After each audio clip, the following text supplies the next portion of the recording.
the age-old question of where to place in-text citations when you're writing a paper with paraphrased material. Hi guys, my name is Chelsea Seaburn. Welcome to the Smart Student, where today we're going to answer this question. First things first, what is paraphrasing? Well, by definition, paraphrasing is the restatement of a text, passage, or work, giving the same meaning in another form. Basically, paraphrasing is the process of summarizing information you found from another source and putting it in your own words. It's the bread and butter of academic writing, where your job is to research a topic and then write a paper based on what you research. Now, because you're using information that someone else said first, it's important that you give credit to the original author, otherwise it's considered plagiarism.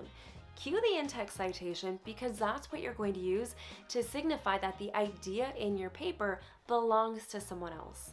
And quite frankly, the process of placing the in-text citations in your actual paper can be confusing. I mean, do you place an in-text citation after every sentence that's paraphrased? After every few sentences that's paraphrased? After the entire paragraph?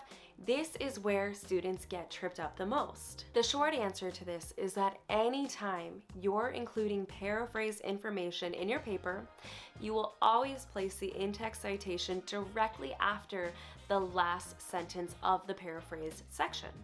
Let's actually walk through a few examples so we can solidify your understanding, all right? Quick disclaimer, what I'm about to show you is a dummy paragraph that I made with dummy in-text citations, so for any of you who might be inclined to use it in your own papers, I would advise against it. All right, let's do it.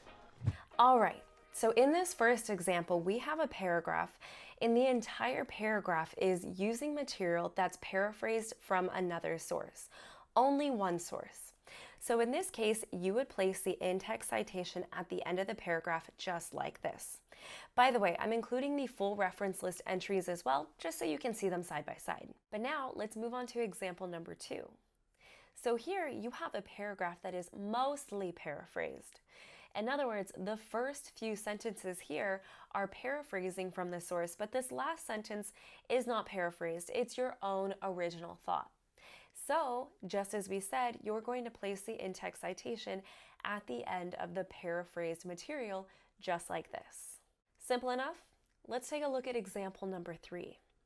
So here you have one paragraph in two separate portions. Within the paragraph are using paraphrased material from the same source. So I believe this is the instance that confuses students the most. So in other words, this entire source is not all paraphrased. You have this sentence right here that is your own original thought. That's not from the paraphrased source. So in this case, what you would do is you would add the citation after the first portion that's paraphrased, and then you're simply going to add in another citation after the second part that's paraphrased. So while this may seem confusing, it's actually a very easy fix if you follow the principle of always placing your in-text citations after material that's been paraphrased. Now let's look at example number 4.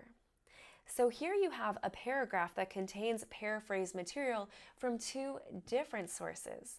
This case, you're simply going to place the in-text citation after the paraphrased material associated with the reference list entry it comes from, just like you see it is here. It's actually very common to have more than one in-text citation in a paragraph because generally when you're paraphrasing, oftentimes you're going to combine ideas from a few different sources. Now, let's go ahead and take a look at the last example, example number 5. And this is when your paraphrased material spans more than one paragraph, but it comes from the same source.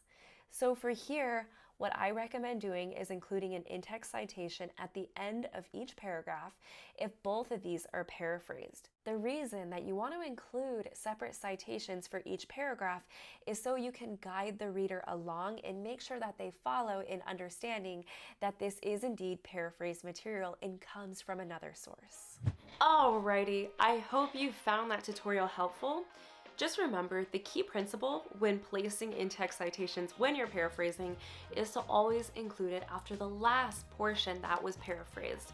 This stands true whether you're paraphrasing one sentence, two sentences, 5 sentences, but do remember that if you're paraphrasing from one source and it spans more than one paragraph, you do want to include an in-text citation for each paragraph.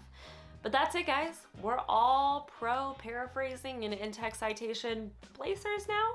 Anyways, I do have a full video on how to actually paraphrase if you need help with that as well, so check that out if that's you. But for everyone else, thanks for supporting this channel. You guys mean the world to me. Be sure to give this video a big thumbs up, share it with your fellow student friends, and of course, subscribe for more videos like this every week. Thanks, guys.